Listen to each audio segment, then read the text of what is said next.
Hello, my name is Freebird, formerly known as Bodebird, and this is Otsdarva. Otsdarva, the rank 1 links. I love Otsdarva. He is my second favorite character in my favorite Armored Core game, Armored Core for Answer. The reason for that is for his very sharp design, and also because he's actually a really well-written character, even though he's sort of a pussy in the game. After faking his death from famous White Glint, which is my favorite Armored Core in the entire series, franchise, whatever the hell you want to call it. And the model kit for him from Kota isn't so bad whatsoever. It's actually very nice. Oh my fucking... Yeah. As I was saying, it actually feels very nice. Passes the shake test with flying colors. Unlike Noblesse Oblige over here, which is missing this part because it's very, very loose. Also missing another leg thing. It's missing some leg detail here because it's just not held together down very solidly. Before I super glued and concreted the entire thing. Let me know if you want a review of this thing because it could still articulate, but I don't really want to handle this thing. It's like a grenade, essentially. Back to Otsdarva. Despite being a lightweight frame, it actually holds together very well, unlike Noblesse, as I said earlier. Honestly, I don't necessarily have too much complaints with this guy, but I'm just gonna speak on the build. The build was fine for the most part, except for these shoulder parts. You see here, it sometimes tends to fall apart very easily, so you can just super glue it.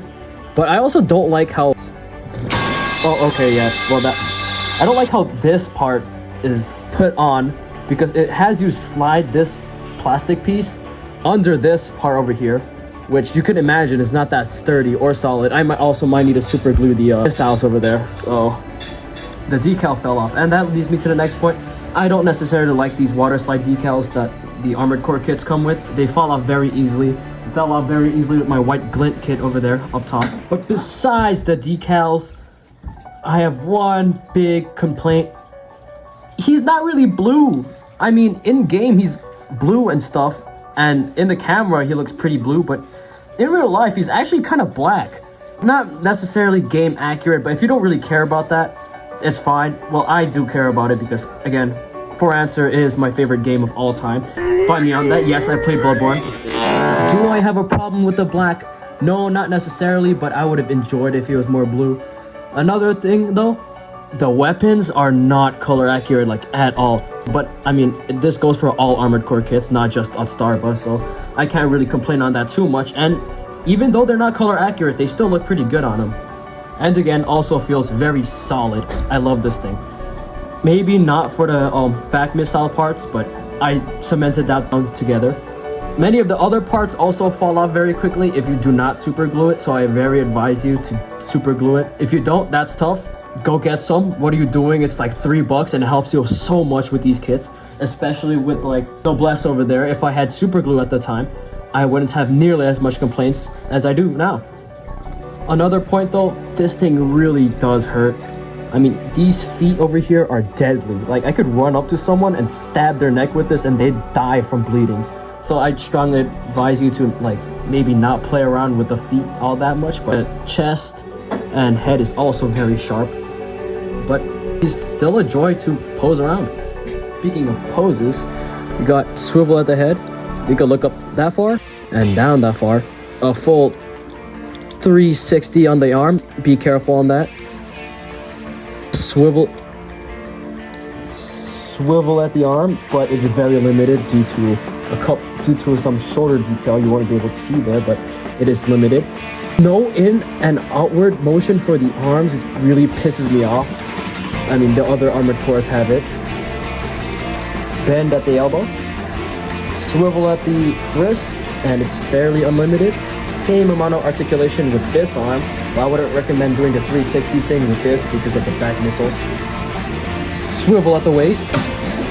That was Noblesse Oblige, but as I was saying, a full I wouldn't recommend doing a full 360. Decent spread.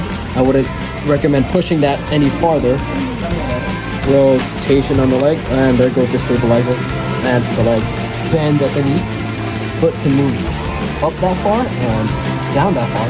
Also, I removed a part of the leg here because number one, it looks really weird. It just doesn't look natural to me, and it also limits the up and down of the ankle. The thing that pisses me off a lot about the articulation is that there's no ankle pivot whatsoever. I mean, I can live without it, but it isn't as bad as the inability of an in and out arm. Up and down on the shoulder parts, but I wouldn't recommend it because it's also sort of loose. Overall, I'd say the articulation feels pretty nice. The only points I'd like to address is that I recommend that you be careful with this guy. Yes, despite super gluing basically the entire thing down, some parts do fall off pretty easily, but that's also because of my own incompetence of not super gluing those parts, so do what you will. And I recommend working with the joints rather than against the joints. But he can pull off some pretty dynamic action poses, but I'd recommend just displaying him just standing there. After all, armored cores aren't known for the most dynamic, insane action moves ever. Despite saying this, is it too hard to somehow engineer and design some in and out motion for the freaking armored cores? I mean, Bandai did it with Nightfall over here. Kota Hoshino also did it with Noblesse. But what Kota Hoshino did do correctly is the size. Damn, Otsdarva is huge. Nightfall, Noblesse, and White Glint. Glinty over here and Otsdarva make an awesome pairing and look really well together. Is Otsdarva goodbye? Or Stasis? Yes, I know Otsdarva is the name of the pilot, and I've been calling him Otsdarva this entire video. I don't give a shit. Is Stasis a goodbye? Yeah, I'd say so. If only though if he were cheaper. You see, Stasis comes with accessories that he doesn't actually use in the game, such as extra guns, which yeah, it's nice to have the option, but if I were to sacrifice those for a cheaper price, I would do it in a heartbeat. It's an awesome kit, yeah, but I feel like $70 is stretching it. At most, I'd say like around 50 to 60. $70 is a little too much. I don't know about you guys. And that concludes the video. I hope you guys enjoyed, and let me know your thoughts on Stasis, on Otsdarva in the comments. And yes, these are Venus flytraps. I am fully aware these are unhealthy, and if you own carnivorous plants in any capacity, you would also know that these are unhealthy. It is very cold outside, and please let me know any alternatives to keeping them indoors like this, because I do not want them freezing outside. Thank you very much for watching, and yeah, see you later.